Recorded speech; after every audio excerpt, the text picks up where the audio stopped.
State Supreme Courts are one of our last defenses against Trump's agenda, so obviously that's where the money is going now. We break down what's going on in Wisconsin and what could happen in Kansas and why it's important. This week was Abortion Provider Appreciation Week, and well, with AAF, that's every week. But joining us to talk about why it's important is the OB-GYN we all have a parasocial relationship with, Dr. Ashley Jeanius. Plus, we get into the bullet we dodged when David Weldon's nomination for director of CDC was pulled. All this coming up on this episode of the Feminist Buzzkills podcast, the show that has not defaced a Tesla yet. Yes. I'm Mojella Warrior, and that voice was my guest co-host, Elizabeth Booker Houston, aka Booker Squared from the socials. Elizabeth, thanks for being the other Liz this week. It's always fun to be a buzzkill. You've been quite the buzzkill forever, I'm sure. But we met in DC when you were protesting with AAF at SCOTUS about, I think it was the Idaho abortion ban. And I remember you going hard countering some PAU, progressive anti-abortion uprising dude's nonsense where you kind of towered over him I did. with your long legs and his dodgy My side. long arms, my 6'2" wingspan, and my 5'10" height came in good use that day, and I am so proud of it. It was so good. But again, you have a history of buzz killing shit. Let's see. That was the first time I remember us meeting in person. We were also together November 4th, 2024. We sure were. We sure were. At the studio with V. Spahar from Under the Desk News, where V had this great idea. They were like, look, we're going to live stream the election results. And so we were there. You came dressed up as a mifepristone pill. I was there as my crazy self, and we devolved into chaos together. Oh my gosh, chaos and sadness. I feel like there was a certain point. It was like we came in, we were like, it's feeling okay. And then after a few hours, we were like, okay, it's time to tuck our tails between our legs and pray. Yeah, I think the first video I made the next morning, no, I know the first video I made the morning after the election was, okay, whatever's going on right now, if you know you don't want to have any more kids or have any kids, get a tubal ligation scheduled now because it's about to get crazy. That video like took off because it was like the first post-election video I posted, and it's like, what is she gonna say? What's she gonna do? And I was like, get your tubes tied. You are like, protect your reproductive choices. Yep. I mean, I wish that wasn't so real, right? I wish that wasn't something we absolutely had to fuck around and like deal with. But apparently, here we are, and it's only going to get worse. So besides your abortion activism, like part of why I started following you is because you just talk so smartly about politics on your socials. Can you just talk a little bit about why you do this work? And also, I hear you were at the State of Union address, well, whatever that shit was, Oh, with that dude who's the president of last week. that man in the white supremacy Mhm. house. That's what I call him. Yeah. So I do this because I'm angry all the time. I have anger problems. This is how I translate my anger. I am an April Aries. Okay. For anybody into astrology. Okay. Just pure fire sign energy. That's my brother. He's a Hmm, fencer. hmm. That's another good way. That's a Yeah. fighter. And I'm also from Memphis. So there's just extra layers of scary happening there, as well as anger problems. And so yeah, I do this work because I'm pissed off. I hate that like everything, there's so much gatekeeping. I'm a lawyer, and I hate how the law is gate kept from the people, because why are we gatekeeping something that affects everybody? Oh, okay. So a bunch of white men can, charge you $300 an hour for the information. That's why we do it. And like 89% of the legal profession, 89% of all lawyers in this country are still white men, just straight up. Like fewer than Mhm. 5% of lawyers in this country are black. And then, like a lot of folks who started content creation, I'd always been outspoken about politics online. But what really got me going was the pandemic. I was freshly postpartum, man. That baby was fresh out the oven. The world was shutting down. I was like, I don't know what to do. I'm going to tell some jokey jokes on the internet because, first and foremost, I always wanted to be a stand up comedian, but that felt like such a pipe dream. And I was like, nah, you can't make a living off of that. I got to do something like for real, for real. And so did all the education, went to like college for like almost a decade with all these degrees, and still became a comedian anyway. So that was funny. You yell at people on the internet for I fun. do. I do. I was just telling somebody last night, like they were like, oh, you should like make videos and like charge money to cuss people out. I was like, oh, I do. I have a Cameo. You can pay me to cuss out Trump people in your family and like your neighbors and stuff. I'll make videos cussing them out. I didn't even know you did that. That's a fun thing to know. Okay, I'm gonna find somebody who needs to be cursed out. Anyway, we will share the links to your cameos, and of course, your socials are trulythebomb.com. I was somewhere and I think I met, oh, I forget, someone else who's a content creator. And I was like, you and Elizabeth are the people who are keeping me alive. This was before November Yeah. 4th. And still doing it. So thank you. All right, glad to do something. So, anyway, we're going to have so much fun today, and we're going to start with our new segment called Should I Be Scared? And this is when we ask people to call in or text us their questions or concerns about all the attacks that are happening on reproductive health care. You ready, Elizabeth? Buckle in. You ready to get to the first question? I'm ready. All right, here goes. Hi, my name is Beth, and I live in a small town in Missouri. What should I say to my job if I need to travel out of state for an abortion, but I can't afford to lose hours? Thank you guys so much. Big fans of the podcast.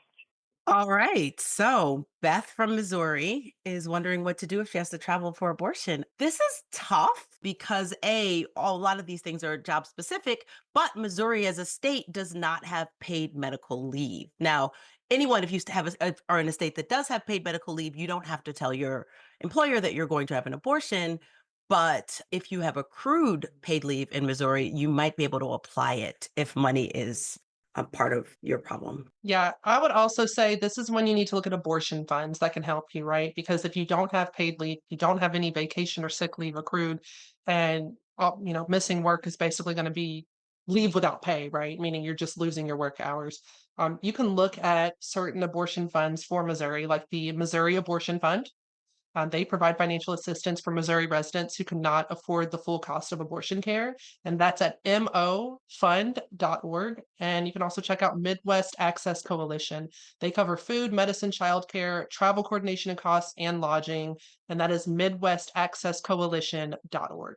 And we'll link those in the show notes. Absolutely. So, Elizabeth, on a scale of 1 to 5, 1 being get your freak on, don't give it another thought, and 5 being Elon Musk has totally moved the Doge crew into your uterus, where would you rank her concern? I would say about a 2, only because there are still resources there. There's more access to resources, I think, than you might find in other places. I would go a little higher because I do feel like, abortion funds absolutely could help you out, but losing work hours when you need them, and depending on where you go and travel concerns, it could be many days of work, which is a hard thing to cover, but it is a concern for sure. All right, we have one more. Shall I play it for us? Yeah. Hi, yeah, this is Jennifer. I live in Texas. I heard that some Catholic hospitals won't give emergency contraception to rape survivors. What can someone in that situation do? Thank you. All right. So Jennifer is in Texas and knows that Catholic hospitals don't do reproductive health care a lot of times. So I think that for Jennifer, it's always a good idea to have your own emergency contraception. And you have to do advanced provision. It's inexpensive to buy. You can keep it in your medicine closet or under your mattress or in your refrigerator so you can access it for yourself and your friends when you need it. Yeah, I agree with that fully. I would also say look for non-Catholic hospitals, and I'm not being snarky when I say that. I say that as someone who was in that position for a different reason. I delivered my son back in 2019 at a Catholic hospital. In my third trimester, got flagged for a potentially lethal genetic disorder, which I know I've shared before on my platform, and thank God my son didn't have it. But I had to be prepared for the possibility of finding alternative care in case I had to basically have an abortion in the third trimester. And so while I was set up with an OB-GYN at a Catholic hospital, I had started doing research for non-Catholic hospitals in my area at that time. So way more serious of it than getting emergency contraception. But I've been in that position. And so I would definitely say research all of the hospitals in your area so that you know what your options are and where you need to go in the case of different medical events. I feel like one of the scariest things about Catholic hospitals is that they're insidious. And unless you know that this could be a problem, you just kind of walk into the nearest hospital and it's fine or fine-ish until you have an event and then you could be fucked. Yeah, this is one of those situations where you definitely, I think, regardless, just like whatever you got going on in your life, research the hospitals around you and figure out if they have a religious affiliation. If they don't, how they're funded. It's just good information to have for anything really. So, Moji, I Yes. just want to know what your ranking is for this on a scale of 1 to 5, with 1 being, oh, you know what, maybe the world isn't burning down, to 5 being, oh my God, the White House is now the white supremacy house. What is your ranking? So this I would put at a 2 because you can do advanced provision. It's not that expensive and you can have it on hand.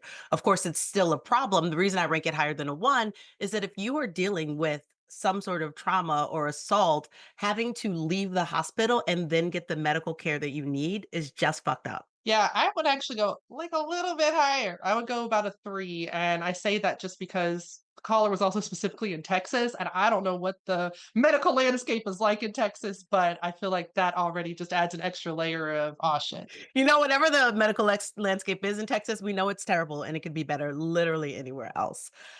So, if you want your concerns about the state of abortion access and repro health addressed, you can call or text us at 201-574-7402.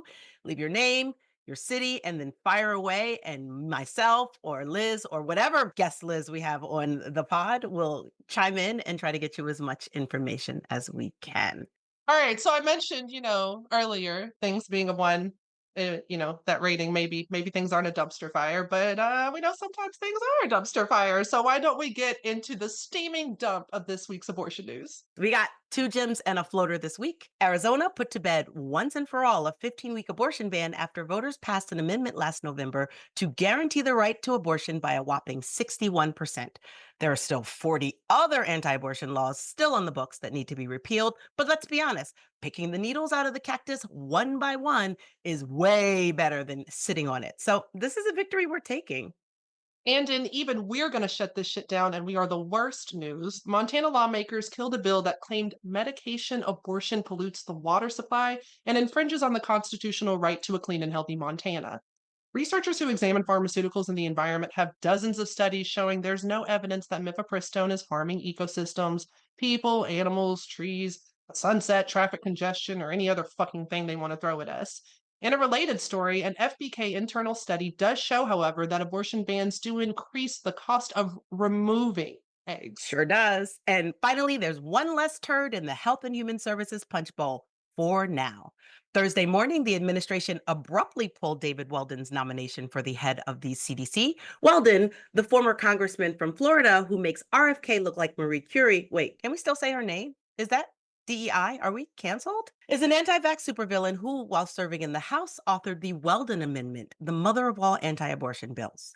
Apparently, this guy is so controversial that even rapey brainworm objected to the nomination. The scary thing is, if RFK opposes you, chances are you don't hate vaccines enough.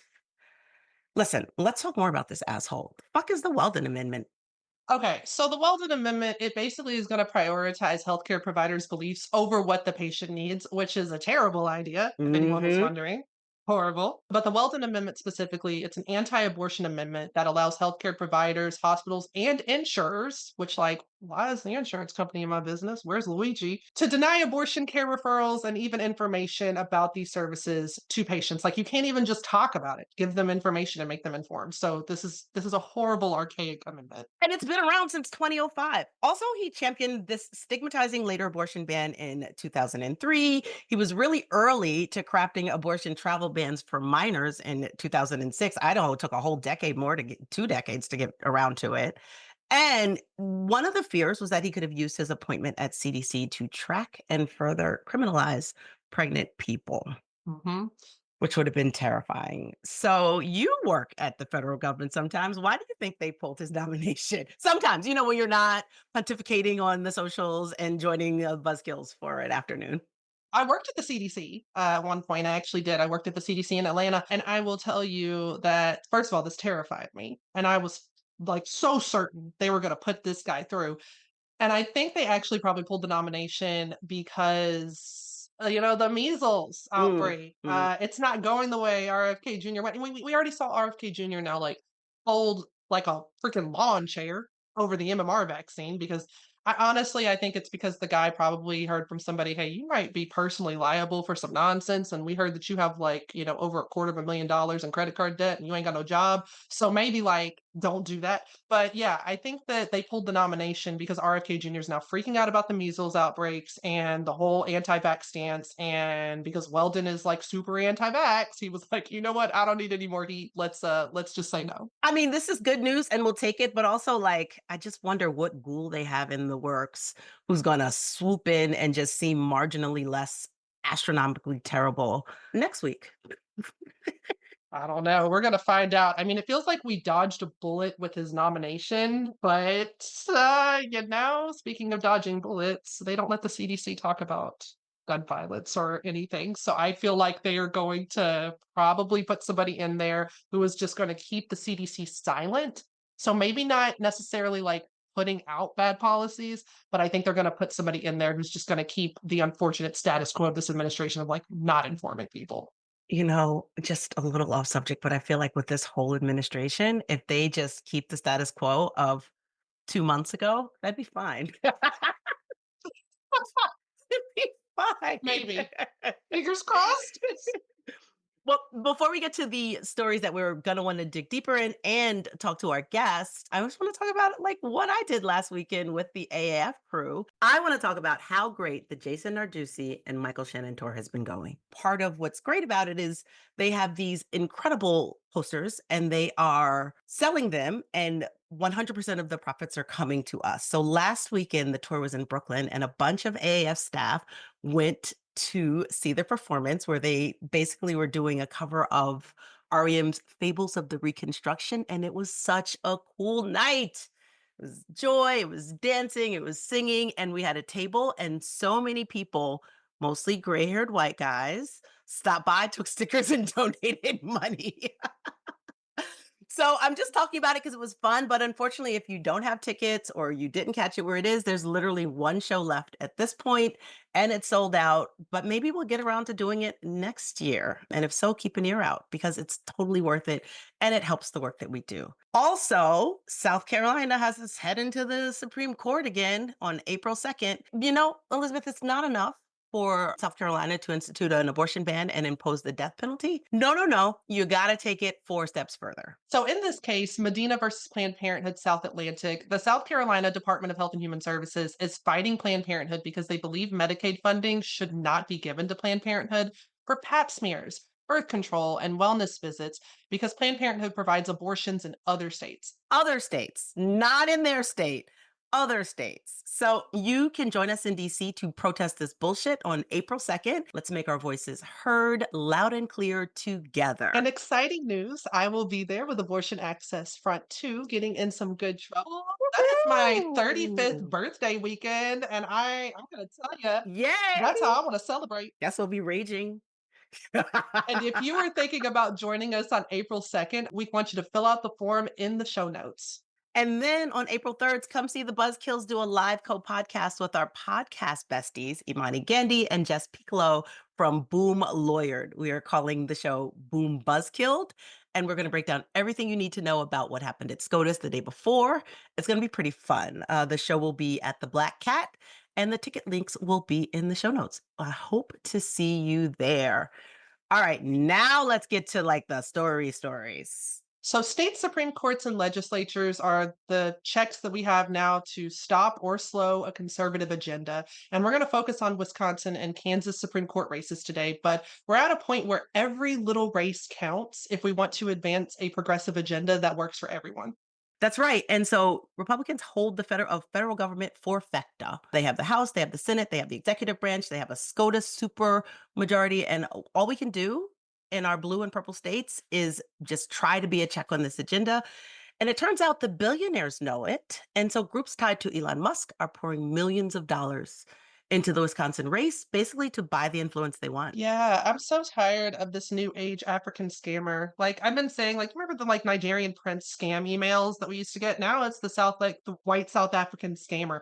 And he has put so much money to help the person who's running the conservative candidate who is running for Wisconsin Supreme Court, trying to get him to win. And the problem here is having an unelected billionaire influence our politics, even at the state level, the local level. Like he wants his fingers in everything. That's probably why he got so many baby mamas. But anyway, He's really living his best South African prince life. Also, like this is really important. And it's like the second time in 2 years that Wisconsin has had to deal with a SCOTUS race, the Supreme Court race, and they're just getting more and more expensive. And what really matters is, right, you might just say like, okay, Wisconsin is Wisconsin, whatever, but also what happens in states really trickles up to the national significance. So if bullshit gets to fly in another state, then it's really easy for it to all of a sudden become a national issue. Easily. And also, this tees up certain people to get nominations sometimes to like federal judge positions. I feel like folks need to focus on that as well. Like, oftentimes, when you follow someone's career as a judge, they start at certain levels. Like, we saw that with Justice Ketanji Brown Jackson. She is the most qualified Supreme Court justice that we have had in like over 100 years or something like that. And it's because of all of the work that she did as an attorney, local levels, all the way up. And so that's something for people to keep in mind. It's not just about elevating this person to this position now, but where might they be elevated 10 years from now because of where they're getting Hmm. right now. We basically have to build our bench. Yeah. That's how I feel like about with Neil Gorsuch. I'm like, how the heck did he get there? Because he had the most unremarkable record. Just picking people from the 10th Circuit. That was weird as hell. Anyway, that's my random aside. I'm like, that's deep. That's a deep lawyerly cut you're giving us here. I'm like, oh yes. Hmm. I'm just saying, right? You want somebody qualified, and just to talk about qualifications of the candidates, right? Just to lay it out there so that people have the information so they can make their decision about who they want to vote for. We have Susan Crawford, who is one of the candidates for Wisconsin Supreme Court. She has a strong pro-abortion rights history. She has also represented Planned Parenthood as an attorney in lawsuits in the past. And then we have Brad Schimmel, who has taken a much more anti-abortion stance. He also has a little bit of controversy with some decisions he's made. I know at one point he chose not to, if I'm remembering correctly, not to sentence a person who had assaulted a minor to the fullest extent. And people were like, wait a minute. Oh God. Yeah. Like that was a whole thing. So want to dig into the candidates and see because they have really stark opposite histories as attorneys and as judges. And this ties into Kansas because it may not seem directly like it's related, but basically, Kansas is considering changing the rules of how they decide on who their Supreme Court justices are. So currently, the system, the nominating committee, like looks at applications for vacancy. Then the governor is involved, and there basically is a way where like internally experts pull it together. What the Republican legislature wants to do is make it into a direct election very similar to what's happening in Wisconsin. And while that sounds like it should be right, what it does is leave Kansas open to basically have money flood in the way it's happening in Wisconsin right now. Yeah, and Kansas is super gerrymandered, so that affects it a Yep. lot. There's so much disparity, and so the lawmakers are trying to capitalize on this huge disparity and go from looking at somebody based on merit. How interesting for the anti-DEI crowd, but they're trying to move it from merit based to a popular vote, which, yeah, like you said, that works in plenty of places, but not when you are intentionally disenfranchising a ton of voters and making it as hard as possible for folks who are qualified to get through. They ain't getting no Ketanji Brown Jacksons through in there. Not in Kansas, not through that method. Mm-mm. And just like going into the disparity, like part of it is that even in Kansas, they were one of the first post Dobbs states to basically have an abortion referendum. And what happens in a lot of more conservative places or heavily conservatively gerrymandered places is that while when abortion's on the ballot, they'll vote for abortion. That's happened Mhm. everywhere. They will also vote for politicians who create these anti-abortion policies at the Yeah. same time. And that sort of disconnect of voters not actually paying attention to what, like just sort of voting with a party and not actually looking at the issues creates people who like say, yes, we want abortion and yes, we will rehire this guy who keeps making anti-abortion legislation. Yeah. Can I just make a random aside about that as someone who is Absolutely. deep in the Reddit mom group spaces? Go for it. So, what's interesting about that whole, I don't even know, cognitive dissonance that you just talked about voting for abortion rights, but voting for anti abortion candidates, is that I've noticed that there's an influx. And I don't know, Moji, if you peruse these mom groups, but I be perusing. I barely peruse Reddit. I be perusing and Facebook and Reddit, the bowels of the internets. And I have found that there are a lot of women who have voted this way because of the men that they're married to and are now in complete freak out mode that they're finding out that they're raising children with pieces of shit. And they're like, what do I do? It turns out my husband didn't vote for Trump just because of like the economy. He hates women. What gives? And so just putting that out there, guys, this is it. Even more reason to make sure that we're looking at how reproductive rights are affected with things like this. Because hey, you shouldn't be forced to parent with pieces of shit.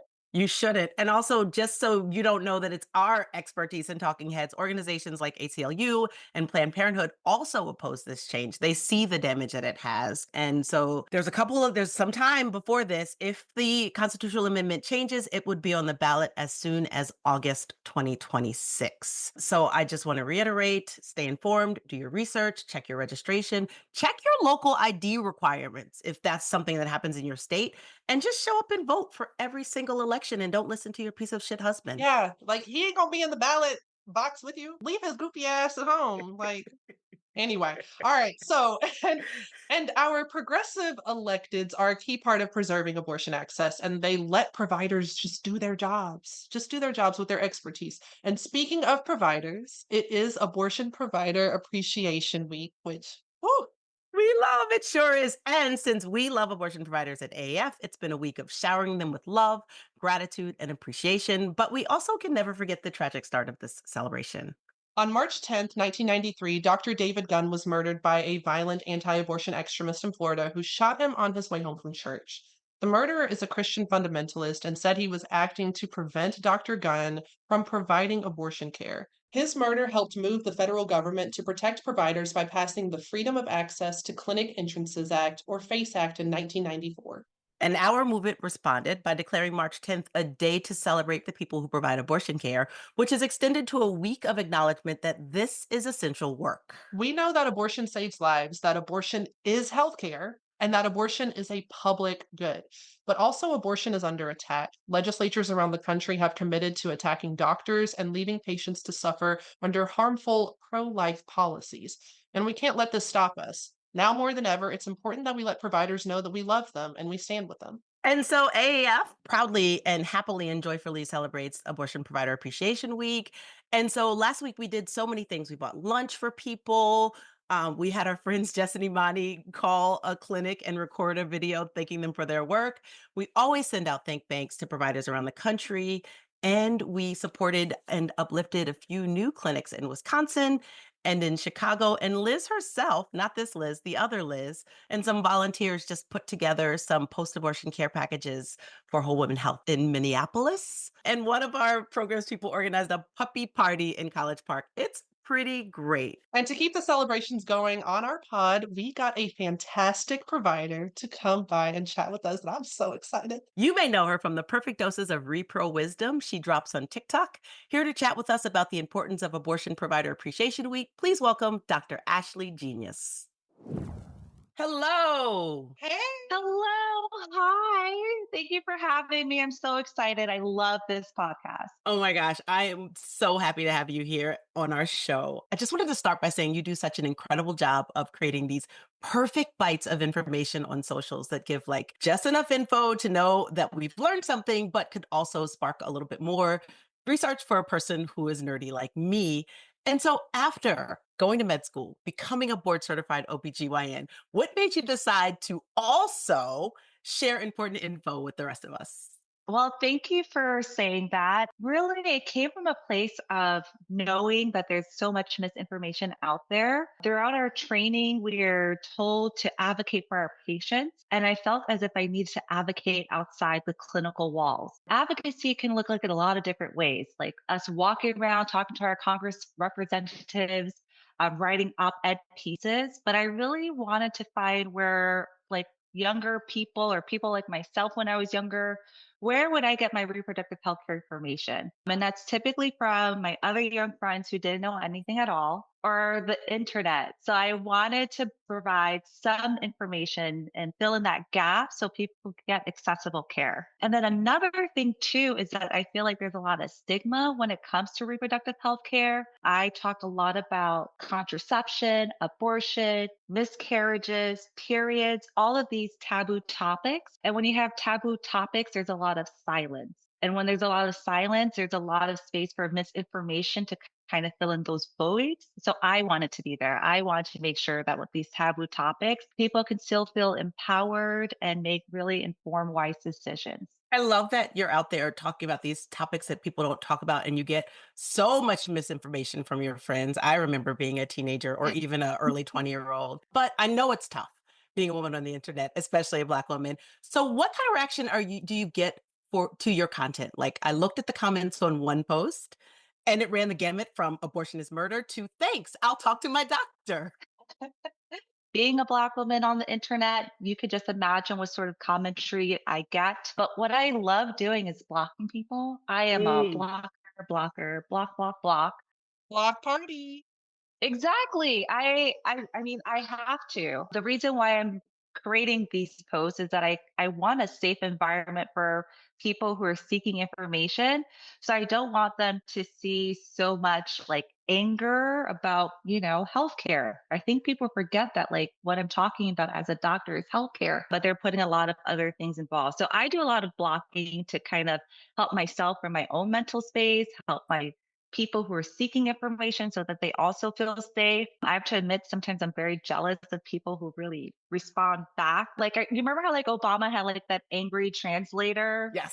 during his like I want one of those folks with me at all times, but honestly, I do want it to be like a more positive, safe, welcoming environment. So I do a lot of blocking when I can. And that makes a lot of sense, especially given the kind of space that you're working in as a Black woman, because besides giving practical information about reproductive care, you also talk about reproductive justice. You talk about Black maternal health. And you have a segment that is one of my favorites. It's called Breaking Bias, Black Legacy in Reproductive Health Care, where you address the ways that Black people have contributed or been notably impacted by the American healthcare system. And so I just want to know, when did you commit to diversity, equity, and inclusion? Now, on a personal note, you and I first met in Watering Hole Media, which was the cohort created by Ashley Allison, a phenomenal Black woman in the communications and political space. And she created that space specifically for Black, Indigenous, and other people of color. And we got to connect Yeah. there. And I was so honored to get to meet you because you are a wealth of knowledge. And so I just want to know, when you joined Watering Hole Media, when you started this series, like, how did you see doing this additional work and specifically on social media that affirms your stance as a reproductive justice warrior?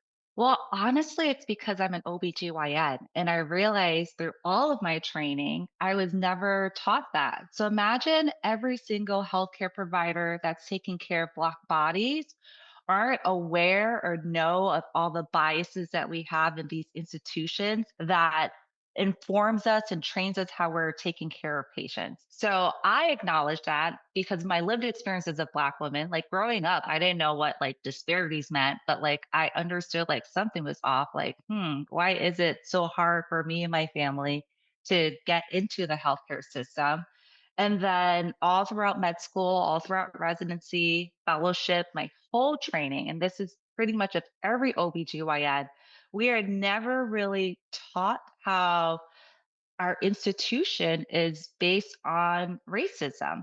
I still remember the lecture of Dr. Marion Sims as like the father of modern gynecology. And that was it. So I remember I left medical class like, man, this guy was great. He made us like like we still use speculums, devices named after him. He's the guy that helped us figure out how to do fistulas. And it was only later on after my training that I was like, oh, he learned this technique by doing it on enslaved women without anesthesia. And there was never any mention of any of them throughout any of my training. So I wanted to do the Breaking Bias series because it's like the training that all healthcare providers should know. Because if you don't have that knowledge, you are going to continue to harm people's bodies. 100%. I remember, I feel like I'm not a doctor, obviously, but I do remember not even knowing who Marion Sims was. And several years ago, there being a campaign in New York where I live to essentially remove a Hmm. statue like dedicated to him that was in the city because Black women were like, wait, hold on, this was done on our foremothers' bodies. Like, we don't want to celebrate Hmm. this. This isn't appropriate. Like Henrietta Lacks, which you and I have talked about.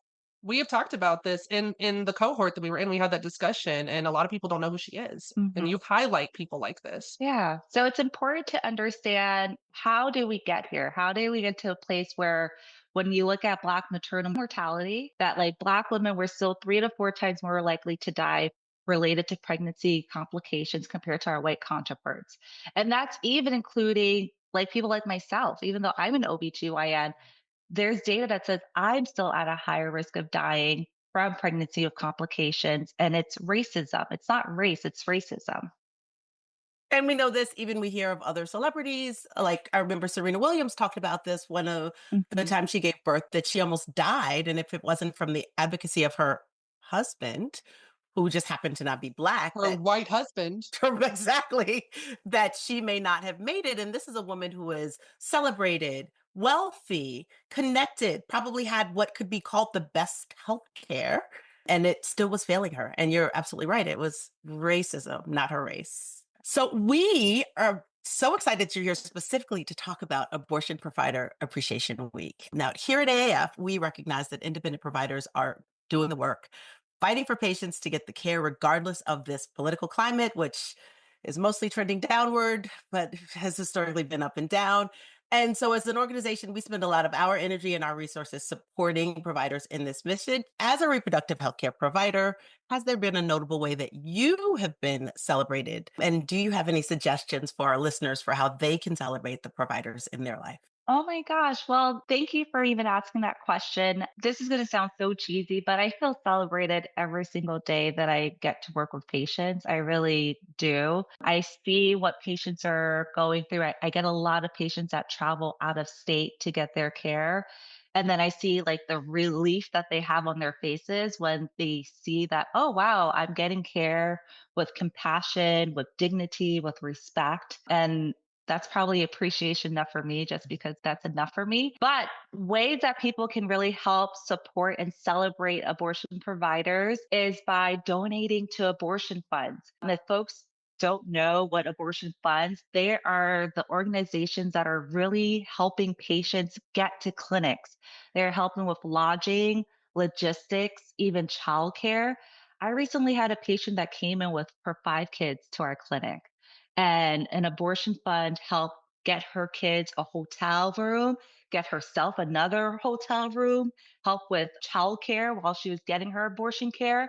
And that just makes our lives so much easier because then we can focus on giving them the evidence based care that they need. So, supporting abortion funds is amazing. People can support their own local abortion funds. I'm very biased to the DC abortion funds if people want to help donate there, and also the lavender care, which is also helping patients who are later in pregnancy get support. That'll be one amazing way. Granted, I know money sometimes is really hard to donate. Just talking about abortion, saying the word abortion, removing the stigma from abortion is another way that you can really help to show your appreciation. I can't tell you how often so many people walk in feeling like stigma and shame while they're seeking healthcare. And I think the more and more that people are able to incorporate talking about this, the more and more that we can fight stigma. And I think that's another amazing way to help celebrate and appreciate abortion providers. I want to piggyback on that as a person who works in abortion advocacy, that when you decide that you want to talk about abortion in a positive way, either your abortion experience or you helping someone with abortion or just the knowledge that you have that they may not have, you allow people to live in their truth and share their stories. And then you also become a resource for the people around you to talk honestly and effectively about their experiences with abortion. And you're absolutely right. It breaks stigma, or it helps to break down the stigma that we all experience. And I also wanted to piggyback and say and remind people that abortion funds include organizations that do abortion, but like you were talking about your patients, that's practical support funds, which maybe don't fund abortions directly, but they help people get themselves and their families to where they need to be so that doctors like you can give them the care that they need. I think that was just amazing, Ashley. And thank you for sharing that. And kind of just to go in a similar direction in talking about the positive things that folks can do.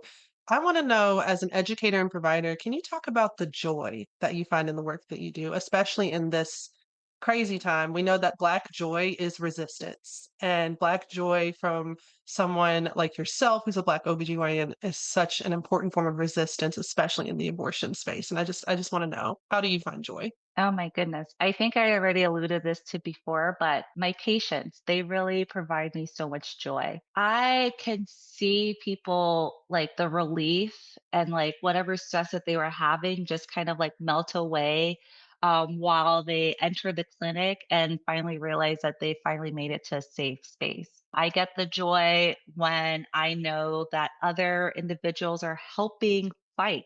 Like, I love lawyers. I can't exactly. I guess I'm not trying to be biased. I know you're like, I'm not trying to like fan your feathers, but it is so helpful to know that so many people are helping fight this crazy administration in different ways that I can't, but I know it's so necessary. I love this podcast because I get to stay in touch with what's going on throughout the whole country.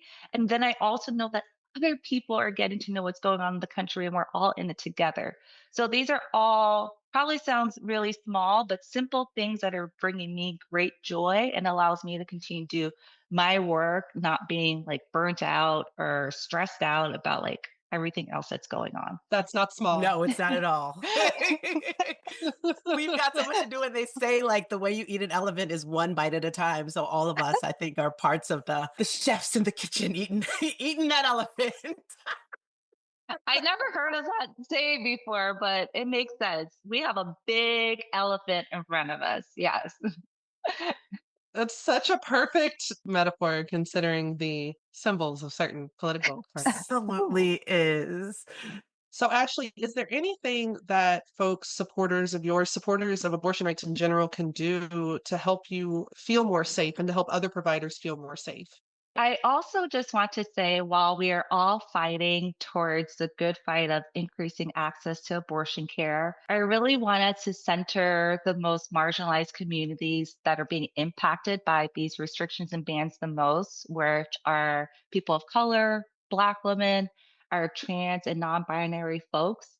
I think sometimes we are illuminating stories and then we're not really always centering the people who are most vulnerable in this fight because when you look at the places where there are most restriction, they're also the same states that have like the highest maternal mortality and morbidities, and that's also highly affecting people of color.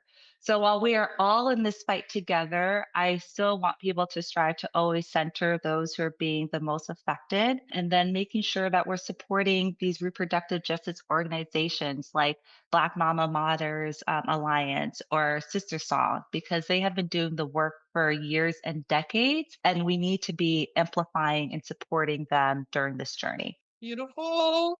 Ashley, is there anything else that you want to share with our listeners before we go? I didn't want to go too much into it, but like with Abortion Provider Day, it reminds me that Dr. Gunn, he was murdered. And then the FACE Act, came about because of all the murdering. And then we have Trump, who's just like pardoning like 23 people who basically were against the FACE Act. So, it's like a little bit gruesome, but I know for me and a lot of other providers out there, we're really concerned about safety for ourselves and also for patients because we have a president who's flagging out and signaling like, oh, go do you, boo. Like, Hmm. I won't be enforcing anything to actually cause harm. Open season on providers. Yeah, it really is. And it's like, it's kind of hard to like not think about that. Cause even though it's like Appreciation Day, I'm always like, wow, we have this day because people were killed, people were assassinated. And now we have a president that seems like he forgot about all that or he doesn't care. So there's just been like a lot of increase, like harassment, stalking, threats to lots of different clinics, which is kind of a downer, I know, during Appreciation Day. I think this is where we could pressure governors. This is where we need to put the pressure on our governors to provide security, to maybe talk about how they need to put state funding aside specifically for extra security protection for abortion providers. I've been trying to, in this administration, remind people to talk to our state attorney generals and our state governors because they have a lot more power. And Maryland, I think, which is where I live in the DC area, is going to be, I believe, one of the leaders in how the governors and the state legislators and the state attorney general can move forward with more abortion protection. So I'm hoping next week to see what happens there. Elizabeth, I 100% agree. I think that getting our state legislatures, governors, and attorney general is the way we have to go for the next 4 years at least, because we're not going to get federal support. Yeah. We will be in DC, Abortion Access Front, in a few weeks for the SCOTUS case. Hmm. So hopefully we'll see you there. You will. Or at the very least, we'll be in front of SCOTUS with our signs and our actions and doing what we can in this fight. Thank you again for bringing your wisdom this Abortion Provider Appreciation Week. Will you tell our listeners where they can find you if they are not already plugged into the work you do, how they can get on board and get the joy? Oh my goodness. They can find me on Instagram and TikTok as Dr. Jeanius. That's Jeanius. And I'm also on Blue Sky as Dr. Jeanius MD. Your name is perfect. It's so perfect. I was like, and accurate. It's so accurate. Thank you so much. Oh, thank you. Dr. Jeanius asks that we support all options with donations. They provide judgment-free support for decisions, feelings, and experiences with pregnancy, parenting, abortion, and adoption. We'll have the links to all options and all of our stories in the show notes. And you can find the best, most up-to-the-minute resources on accessing abortion care and funding for your care on our website, aafront.org. Our Charlie chatbot on the bottom will walk anyone, anywhere in the country through their options and resources for abortion. And we do this show because this info is not given enough attention in the media. So help us spread the word and show us some love by liking, subscribing, and giving us a 5-star rating.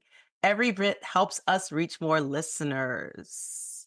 Well, when I listen to FBK, I'm always struck by the wonderful advertisers that you get on the pod, and I'm really, really excited for you to introduce this week's fake sponsor. We have been really annoyed at how many ads there are for various intimate body cleansers that solely focus on your Georgia O'Keeffe. A, we smell fine, and B, who decided it's only the vagine that needs a crime scene clean? That's a rhetorical question, and it's also why feminist Buzzkills is so excited about our latest sponsor, Hummer's Eve. Finally, an intimate body wash for those who suffer from swamp snake. With a lasting 24-hour formula with Hummer's Eve, boner owners can show up anywhere with confidence. That means you can go from riding a crowded subway car in the morning to an evening of riding a private dining car, knowing your fandangle will retain its freshness. And with scents like cucumber splash or jasmine crockett, not only will you smell amazing, you will be irresistible. Hummer's Eve, quicker dicker upper, turns a molden rod into a golden rod, turns that ick dick into a slick dick, because your trip to Pound Town should have a clean downtown. Because a mean peen is a clean peen. Okay, Elizabeth, we get it. All right, I was just trying to let the people know. That's the kind of sponsor we need. I feel like, again, too often we really focus on the vagines and to just really refocus back to where it needs to be. So smart. So smart, so good. We do sometimes have the best guests. So, Elizabeth, oh my gosh, we're almost at the end. Thank you for being an amazing guest co-host this week. I hope you had as much fun as I had. Can you talk to people about where they can find you and what you are up to? Yeah, I'm up to trouble all the time. Yes. So, you can find me on Instagram under Booker Squared. You can search my full name, Elizabeth Booker Houston, and all the things will come up. You can also find me on Facebook. Yeah, I've been cross posting over there. I know it's the boomer site, but shoot, let me go ahead and post some things. Listen, boomers need facts too. No, the boomers need the facts badly. All right. Mhm. You can find me on Blue Sky, Booker Squared. You can find me on Twitter. I dead named that app like Elon dead names his kid. So that is Booker_squared, not Booker Squared, because I bullied Scott Baio so badly that Booker Squared got banned some years ago. Damn. Yeah. I'm also on the Tiki. Damn. I know I just glossed over the Scott Baio You just zoomed past that. You were like, nope. No story there. He pissed me off anyway. So yeah, and then TikTok, I am over there. I don't post as much on TikTok, but it's still there. And then Substack is my new exciting venture because your girl knows how to write. I know how to write. So I'm posting my videos there as well as articles. And you can find that at bookersquared.com. It'll take you right to my Substack. So the subscription is free. I try to offer some perks for my paid subscribers, of which I have many. And thank you all for I don't know, giving me money for the stuff I do. That's awesome that you think I'm worth some dollars. But I want to make sure that the information is accessible to everybody. So all the stuff that I post, I'm never going to stick it behind a paywall. The subscriber only stuff is some fun stuff, but I need you guys to be informed and also snarky as hell. And also, I think you have a new series on Instagram.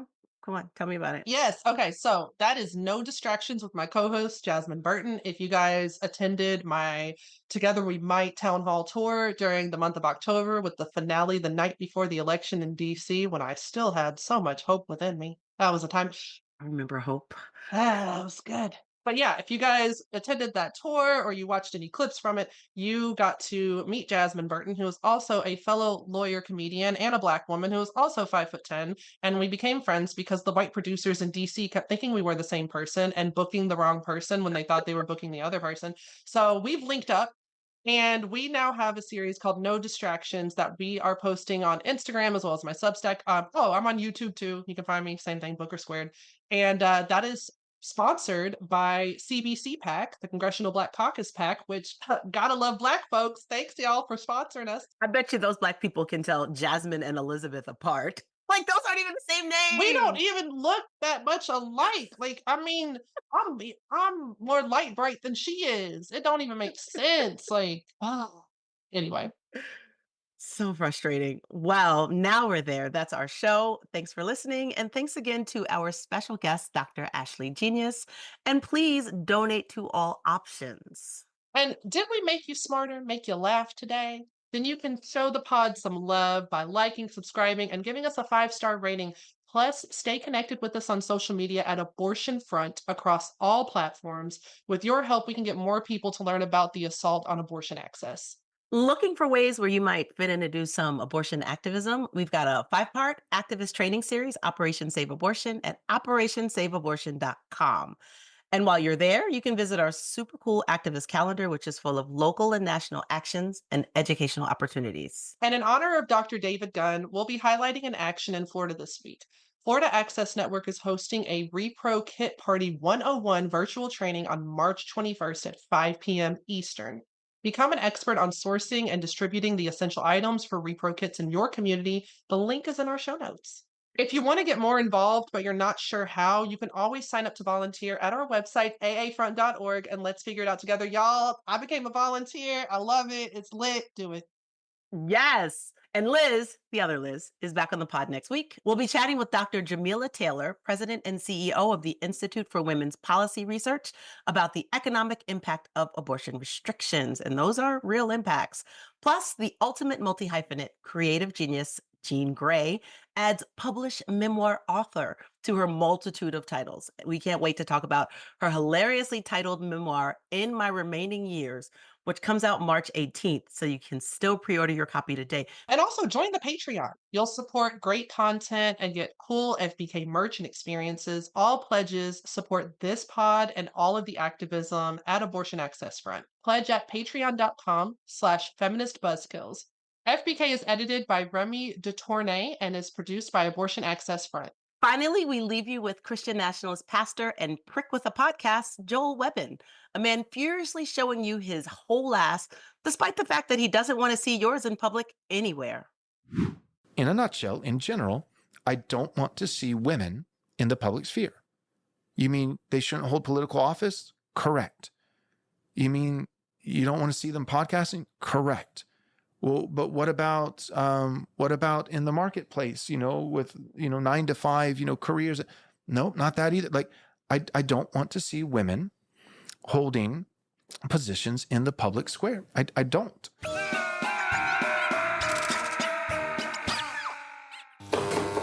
Feminist Buzzkills, the podcast from Abortion Access Front. New episodes drop Friday. When BS is poppin', we pop off. And if you want to support our podcast and all the work of Abortion Access Front, like, subscribe, and join our Patreon at patreon.com/feministbuzzkills.